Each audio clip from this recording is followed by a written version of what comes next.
Representatives David Thomas and Bill Roemer. Welcome to Message from the House. Thanks for having us. Yeah, thank you. We were just talking about the studio. What do you guys think? This is impressive. Yeah? I really like it. As the representative said, it's very impressive. Yeah, very professional.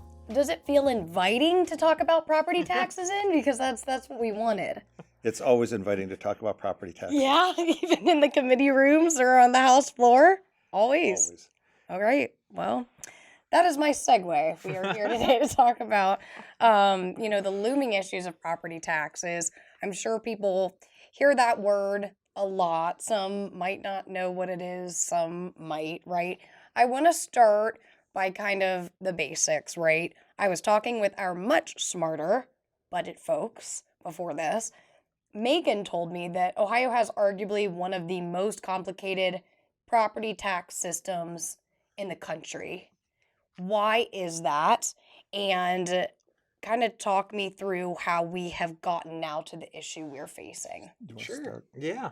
So one of the reasons Ohio is so complex is because we love our local control. We love having our local layers of government, our trustees, our folks that we can reach out to. But naturally, someone has to pay for it, right? And we've funded that mainly through our property tax side. And so when you have all these different layers that are added on top of each other, that makes it complicated. We have thousands and thousands and thousands of taxing districts, which folks live in, they enjoy, they want that local service, but it just adds to layers. And then you add on top of that, Ohio did actually have some really good protections for our taxpayers that have limited the growth of property taxes, separated them out from the value side. That's added layers of complication, but it's actually almost protected us more so than some other states that we've seen right now, which have their tax rates directly applied to values. So you get those two on top of each other, it makes it a little bit difficult to understand, and it just is a lot of government, frankly. And the other thing is, property taxes are the oldest tax we have in Ohio. So we've had property taxes in Ohio for over 200 years. So what's happened is changes have been made over the years that have added to those complexities. So not only do we have, I believe, something over 6,000 local taxing entities when you put them all together, but we also have a property tax system that's been in place for over 200 years, and it turns out to be very complex. And, we saw a very unique thing happen with the pandemic, obviously historically low interest rates leading up to and during the COVID-19 pandemic caused a spike in property prices. Statistically, I have some facts in front of me. 41 counties saw roughly a 35% increase in property evaluations during their reappraisals post-pandemic. I know folks are probably listening thinking, well, how does that impact property taxes, so on and so forth. But those increases do really shape our current tax rates, right? Yeah. Over the last 5 years, the market has really just exploded. And that's not just Ohio, that's across the country. But in our state, every county has seen huge increases in their property values. And that's not a bad thing. You want your value to increase with your home, but you don't want your taxes to go up just because your property value went up. And so Ohio back in the 70s through something called House Bill 920, which many of us have heard, separated out property value increases from property tax increases. And we try to make it so that your taxes really only went up anything sizable when you actually voted for those increases. It wasn't just because your property values went up. But over the last 50 years, we've kind of blown holes through that protection. And now when your property value goes up, for a vast majority of our properties across the state, your taxes go up very similarly as well. And that's something called the 20 mil floor with our school side, a guaranteed tax rate attached to those values. And it's also something called inside millage for all local governments and that amount being split out. And so we've gotten away really from that protection of separating out value increase from actual tax increase. The voters are still approving. In fact, most recently, the levies that passed in our May election, a vast majority of levies actually still passed. And so the voters have the ultimate say, but in the last 5 years, when property values have gone up, those protections are no longer there. And that's one of our big priorities, is to try and separate those back out again and give the voters much more of that say versus just when the values go up, your taxes go up too. And what Representative Thomas said is that when you look at election data from 2023 forward, you do see that a vast majority of levies, both renewals and new money, get approved. So voters are rightly outraged at the increase in property taxes. Unfortunately, that sometimes doesn't translate to the ballot box. So we've seen additional millage imposed in addition to the impacts from the property tax increases. The way revaluation is done is it's based on comparable sales. So as those sales of existing homes have increased in per square foot price, you've seen that those valuations are then applied on the existing homes. That's what's caused that increase. And as Representative Thomas mentioned, the increase has been much more than the rate of inflation. And I'm sure we're going to be talking about that in just a couple minutes here. Yeah. You have anything else to add? No, just that I think our taxpayers have much more confidence in the system when they actually approve their tax increases. So when they've had taxes go up without a vote, that's where a lot of the frustration I think happens. But when they're asked, do you want to have a higher tax rate because of your local police department or your fire department? I think more often than not, they're okay with that if they're given the choice. But we've seen in the last 5 years, they've not been given the choice over these huge increases, and that's where we're at. And I want to ask, you kind of touched on it, but do you believe that voters understand that? And is there any other type of education that, localities can provide them? Well, one of the things when you ask that, I'm thinking back 1 or 2 General Assemblies ago, what we did, and I worked very hard on this with actually Representative Derek Marin at the time, who was the former Ways and Means Chairman, somewhat of a truth in ballot language. What used to be on the ballot, various things could be bolded or capitalized or put into a bigger font. But more importantly, when you were trying to calculate the value of a levy that you were voting on, it was based upon mills per $100 of valuation. I can't do that math in my head, and I'm a certified public accountant. Wow. So what we did is we said instead, on the ballot language, everything ought to be worded the same with no highlights, bolding, but more importantly, it's how much is this going to cost the person who has a house with a market value of $100,000? Because we chose that, we thought that that's going to give everybody the ability to calculate, is this really something I want to spend more money on? So that was the first step. And I will say there was a lot of pushback on doing that. And we thought that was just a very, very common sense approach. And Representative Thomas is working on some other things from a levy perspective. One of the things we just put into the budget is something around replacement levies. Replacement levies almost always, in fact, I probably could say always, lead to tax increases. They do. There is very few people in Ohio that could explain that. So we're trying to bring greater transparency when people vote. Yeah. No, very helpful. Having that information and the voters knowing then and being much more kind of ready to see, okay, how much will my taxes actually go up? Former county auditor for 6 years, we did tons and tons of marketing, of outreach, of town halls. Every county will have a levy estimator where you can go on the website and see how much your actual tax bill will increase. But at the end of the day, folks will vote yes in November, and they won't really think about the consequences. Then they get their tax bill in January. Or if you escrow your taxes, you're not actually seeing that impact until the following summer or second quarter typically when your bank escrow increases. And so there's that separation of, well, I voted for it, but I'm not really seeing an impact yet. And then all of a sudden I am. So that aspect of the voter really having that responsibility too, to be able to see how much their increase will be, to know, and if they decide, then they decide. That is ultimately the voter's choice. But having that transparency aspect that Chairman Roemer has worked on, making the levies much more concrete, much more understandable. Even we're replacing the idea of what an emergency levy is called.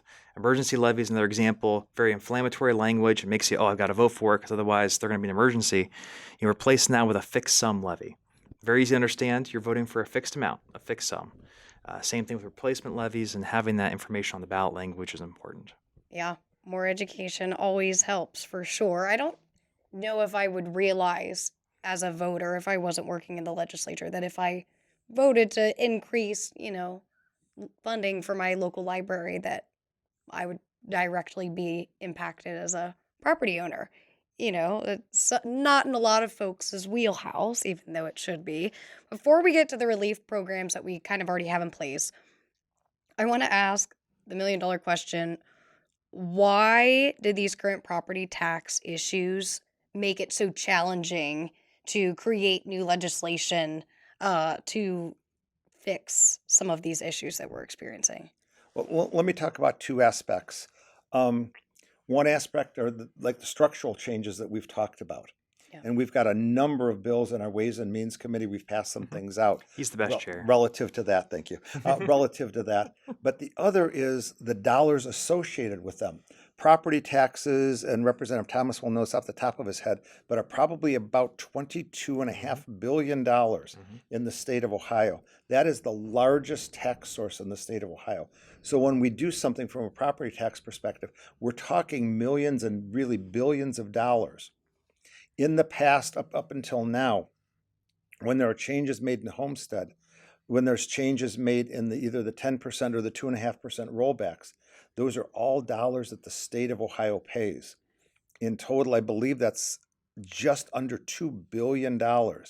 And I think there's very few people in Ohio that recognize that the state of Ohio is paying, in round numbers, 12.5% of their property taxes to the local schools, to the local DD boards or MRDD boards. So we're talking about huge numbers as we're working on these issues. And those huge numbers represent huge services. So we start off by saying we all love our local township trustees and our fire department that we go and do chili cook-offs with and different things. We don't want them to be impacted, so we support them. But we also know that our taxpayers are tapped out. There's a day of reckoning coming when we cannot simply afford the services that we want, but we cannot afford to pay for. And so that's the complex aspect, adding on to that piece too, just the sheer dollar amounts. We could, as the state, just say, okay, this is going away or we're exempting this, but someone ultimately has to pay for those services. Or we can make cuts.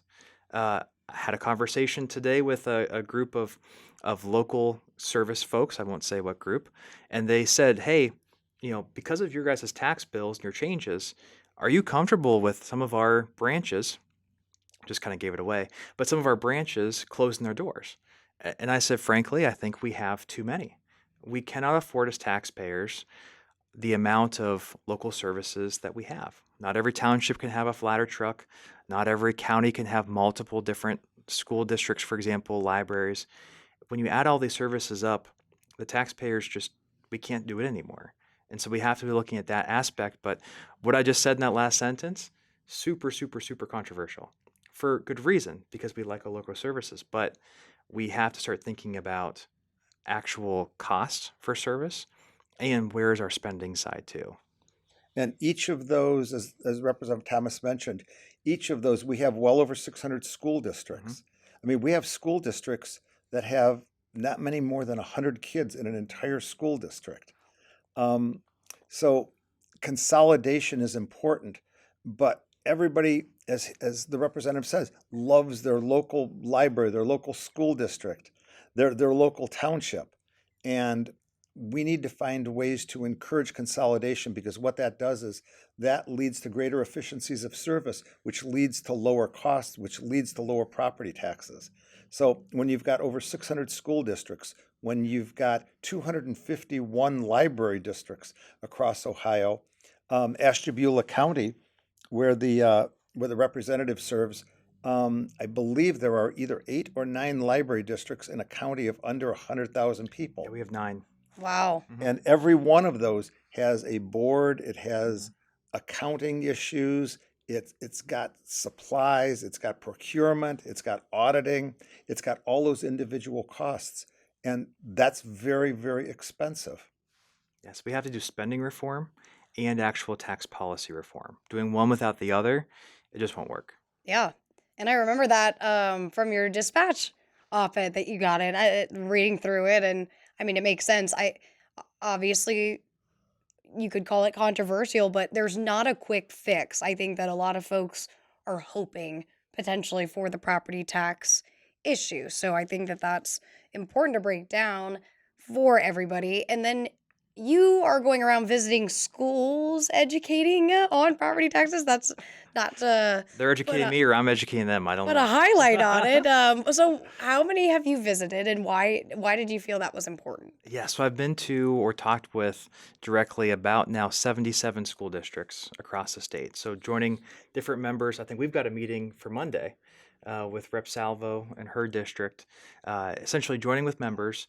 Taxes, fiscal policy is so complex that if this isn't your world and you go into a meeting with 10 superintendents and they're telling you how different policies are going to really hurt kids or hurt the school system and you just can't do it, if you don't know this world, you're not really able to share back, well, here's why we have to limit the unvoted increases. And here's why your 75% carryover is just completely inappropriate when we've got such high tax rates. So having these conversations, as well with town halls too, helps just to go directly to the voters and to the taxpayers and answer their questions and let them be heard. And I want to ask, why did you both take this on, this General Assembly? Why is this important? This is a very complex issue. Representative Roemer, start with you. This issue has been out there. It's not just this General Assembly that the light bulb went off. Yeah. And we said we have to do something. So we've taken some iterative steps up until this. But when you see the property valuation increases that have happened, and you gave us some statistics at the beginning of 35% increases in valuation, that's really led to a lot of what we have to do here. And the other thing that Representative Thomas has done an excellent job on is focusing on something called the 20 mil floor. At one time, that was designed for poorer or maybe urban districts that have to levy 20 mills. But what we've seen is now over 2/3 of the school districts in Ohio are at the 20 mil floor. And what that means is that they will receive increases in property taxes at the same rate of those valuation increases. What he had mentioned earlier, House Bill 920, that said you can only get valuation tax increases at the same rate, doesn't apply in those cases. So in those counties, in those districts, you might see 35 or 40% increases in property taxes that have to be paid by those residents. And that's just untenable. It's debilitating. Yeah. We can't afford, really, it has to be this General Assembly. Our taxpayers are tapped out.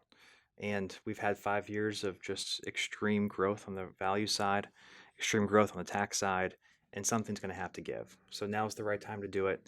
It's been really awesome to work alongside Chair Roemer, and we've got some very positive policies that we're making sure are correct and right.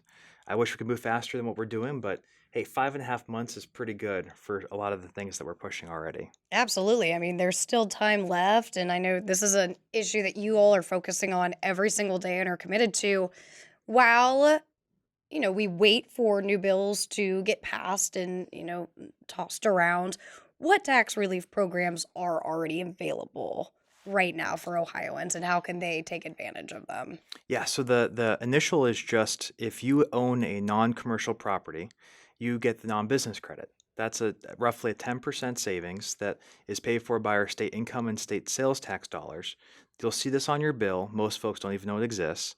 This costs the state roughly $1 billion Wow. of our actual tax dollars to reimburse and to subsidize. All non-commercial properties get that. There's also the owner occupancy credit. This is a credit you sign up for if you own your home, live in it.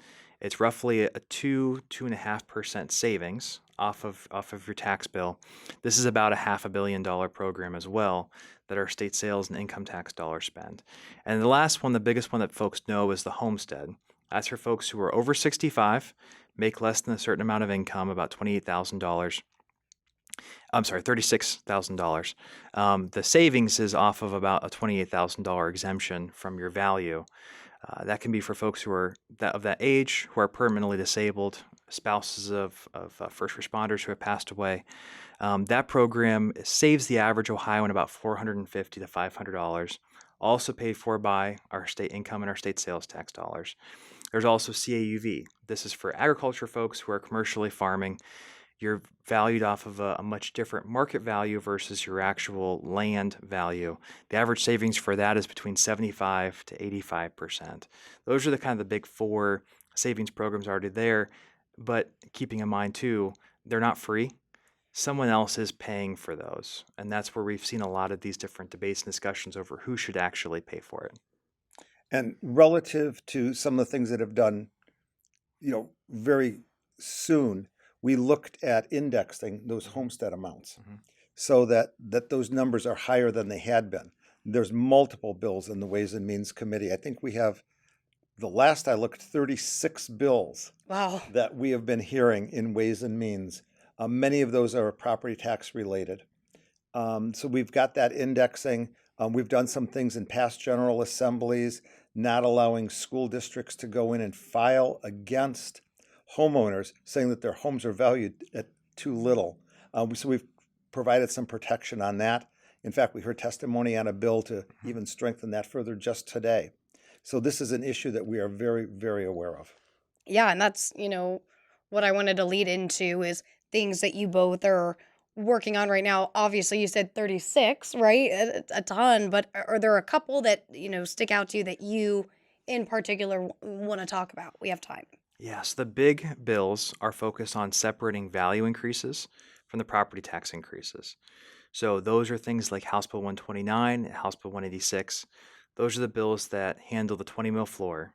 So for those properties that are in those school districts at a guaranteed tax rate, they've seen their taxes go up the most. So those are the bills that we're currently debating, looking at making sure are right in today's, literally in today's committee. We've also passed, as Roemer said, House Bill 28 that removes replacement levies. In the budget bill, we put in that cap of 30% carryover for schools. Schools have about $4.2 billion worth of cash on hand, carried over higher than 30% amount. That money should be returned to the taxpayers and lower tax rates. We're also looking at other bills that would give more accountability to the local taxpayer. Today we had intro testimony on House Bill 309, which is the Budget Commission overhaul. That is a major bill that will give local level officials the authority to decrease tax rates to really be the check in between the voters. We're also looking at the spending side too. Today, Rep. Hall and I had a sponsor testimony on House Bill 274. That one would essentially lower our EMS costs and share the burden among other folks too, just as an example of trying to do that consolidation aspect, plus many more that you're going to be seeing here pretty shortly. Yeah. Yeah, and one thing I do want to mention, you had talked about, what can homeowners do? The Board of Revision process. Every county has a Board of Revision. You can go in and present and say, my house is not worth X. Here are the factors. Here are comparable sales that support that my home is worth less, and then you get a determination from that. I have participated in that process multiple times, helping out people as a favor. Wow. And have generally been successful in getting the valuation reduced, and then of course the taxes reduced along with that. So the Board of Revision process, and Representative Thomas was a participant in those directly. Yeah. The problem with many properties across the state, their values from the auditor perspective may actually be lower than what really the market could get for them. So they should be appealing. They should be checking their values. But if they've seen their tax bill going up without a vote or without really cause, that's where we're dialing in, I think, with our legislation to say tax rates are too high. We got to decrease them. You got to have protections in between. And what's a reasonable amount of increase in taxes? I think inflation is a bare minimum of what that should be. And surprisingly, we heard testimony from a school district that they thought that their funding should increase a minimum of 9% a year. And I think that when we heard that, we were both very shocked, thinking with the inflation rates that averaged about 3%. Wow, yeah. Schools, believe that they needed an extra 6% annually just to be able to operate. Well, and your comment earlier about the budget language with Rep. Marin, that took probably 2 years, the whole General Assembly, to do one simple fix with budget language to say, here's how much this levy will actually cost you. I think we're so far away from that of entities realizing we have to make major, bold changes to our tax system because we're just at that tipping point. So that we've moved quite a bit in time and ability of change from several GAs ago, where we were giving transparency, to now we have to give really strong checks for our taxpayers. Yeah. Well, if you can believe, we've already come close to our 30-minute mark. Wow. Time flies. Have you learned a lot? Yeah. I have learned a lot. It's funny. I just reflected and thought, man, I've said wow so many times, but it's just very interesting stuff. And it's neat to hear your guys' process and the commitment and knowledge that you have about the topic. So we're in good hands, Ohio. By the way, our Ways and Means Committee, it's the only committee that's met every week. Okay. So everybody has Wednesday at 11:30 penciled in. There you go. We have the most bills. We've had the most meetings. I also serve on the Finance Committee, and I can still say Oh that my goodness. because we recognize the importance of what we're doing, how it affects literally every person in Ohio. Yes. Well, Representative Bill Roemer and Representative David Thomas, thank you guys so much for coming on. I look forward to hearing more about the property tax issue. I'm sure we will talk again at some point this General Assembly. And as always, you can follow us on social media, the Ohio House GOP Caucus on Facebook, Ohio House_GOP on Instagram, and the OHR GOP Caucus on Twitter. And of course, you can subscribe on YouTube or wherever you listen to podcasts. Thanks again, gentlemen.